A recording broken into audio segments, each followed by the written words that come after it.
Tignan natin kung masakit sumuntok si wife.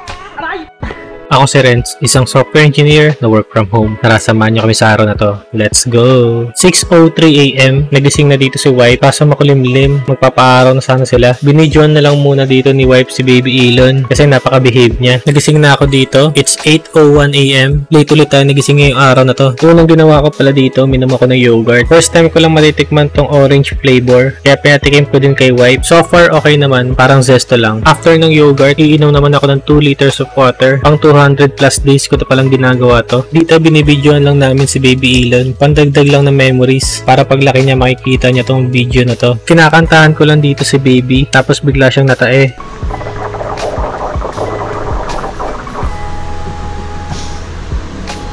Ew! Lagi talaga siyang ganito kapag nakikita niya yung mukha ko. Tinetesting ko pala dito kung masakit sumuntok si wife. I-check natin kung kakayanin ng muscle ko. Nang bibigla pala si wife, kaya lagi lang akong ready. Yung unang suntok niya, parang kagat lang ng langgam. Tignan natin yung pangalawang suntok niya. Aray! Alam. Aray!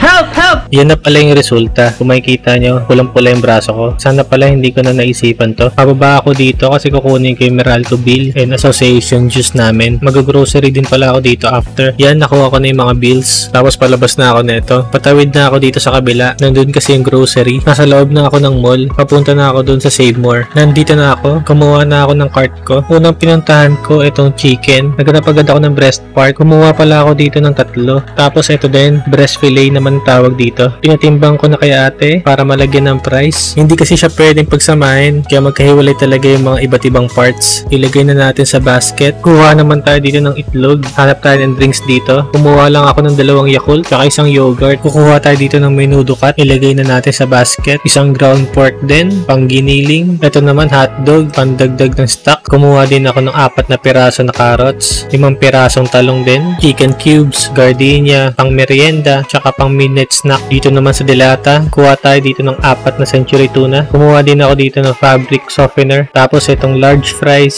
And lastly, itong ice cream, cookies and cream. Nakapila na tayo dito sa counter. Medyo mahaba lang. Madami kasing tao ngayon. Siguro kasi Sunday. Konti lang itong pinamili ko pero mahal na rin yung inabot. Pinapunch na ni ate. Tapos nilalagay na sa plastic. Ito pala siya lahat. Mga 6 na plastic to. Sa isang kamay ko lang nilagay. Yung isang kamay ko kasi camera yung hawak. Kaya ganyan yung itsura ko. Pagdating ko, nag-i-edit lang muna ako ng mga videos. Tuloy-tuloy lang yung pag-work natin kahit weekends. Magluluto muna ako ng adobo. Naghiwala ako dito ng sibuyas. Tapos pitpit ng bawang. Hiwain na din natin. Ilagay na natin yung sibuyas. Halu-haluin natin yung bawang. Halu-haluin na din natin. Tapos ilagay na natin tong pork. Yung pinamili natin. Halu-haluin na natin. Habang nagluluto ako, binigyan ako ni wife ng barley. Napaka-sweet talaga niya. Malapit nang maluto dito. Nilagyan ko na din ng itlog. 6 na piraso. Tapos kumukuha na si wife dito ng ulam. Kakain na tayo. Kung makikita nyo, mainit-init pa. Kaya foggy sa camera. Tikman na natin. Sa unang subo pa lang, napaka-perfect na talaga. Pwede na ako sumali ng cooking show. After kumain, kakain naman tayo ng ice cream. Siyempre, kailangan nating palakihin yung tiyan. Kasi kung puro exercise lang tayo, tapos wala tayong kakaining ice cream, delete yung tiyan natin. Pababa lang ako neto kasi may umorder ng barley natin. And may nagpa-member sa atin. Thank God dito sa business opportunity. Kasi kahit nasa bahay lang ako, nagagawa ko siya. Picture lang muna kay kuya bago ibigay yung product. So yun lang. Thank you for watching.